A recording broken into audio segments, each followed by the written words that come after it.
je suis Sandrine Andréini, je dirige la Réserve des Arts depuis 2013. La Réserve des Arts, c'est une association qui a pour mission d'accompagner les professionnels du secteur culturel à s'approprier l'économie circulaire.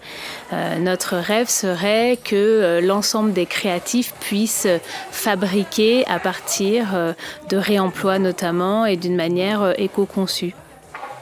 On est organisé comme une plateforme logistique, c'est-à-dire c'est un lieu dans lequel on apporte des matériaux qui ont été récupérés auprès d'entreprises du secteur du luxe, de l'événementiel, du bricolage, ou même que nos adhérents créateurs individuels peuvent ramener sur le site une fois qu'ils n'ont plus besoin de ces matériaux, dans l'idée que ça puisse resservir à quelqu'un d'autre.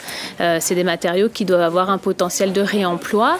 Donc ces matériaux sont apportés sur site, ils sont inventoriés, pesés, mesurés, pris en photo, mis en ligne, remis ensuite dans les espaces d'une manière qui est valorisante pour que on puisse changer l'image de ce qui est un déchet.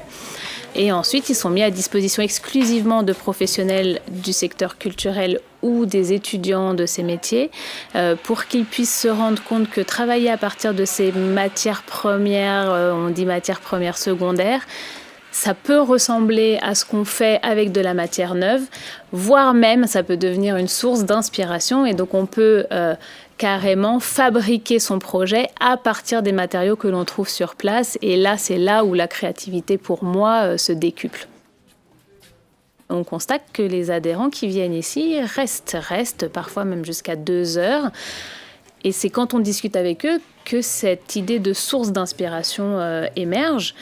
Et c'est pour ça qu'on a commencé à mettre de ci, de là des tables, des chaises, pour que les gens puissent s'asseoir au sein des matériaux, dérouler, mesurer, vraiment prendre le temps de faire des croquis sur place aussi et de pouvoir se projeter dans la matière qui est disponible à un instant T. Et ça, c'est vrai, c'est une matière qui est disponible juste à ce moment-là.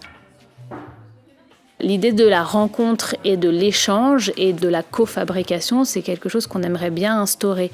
Donc ça va commencer par avoir un lieu pour se poser, un lieu pour réfléchir, un lieu pour concevoir, un lieu pour prototyper, un lieu pour se former, un lieu pour fabriquer et puis avoir comment est-ce que tout ça s'intègre dans un seul et même espace de vie avec toujours les matériaux, bien sûr, à disposition.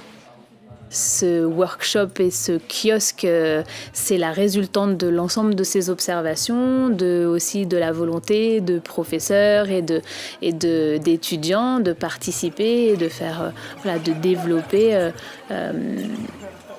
développer un projet qui prouve aussi que finalement, même un projet architectural peut être fait en réemploi, peut répondre quand même à des normes, peut accueillir du public dans une mesure qui sera connue, etc.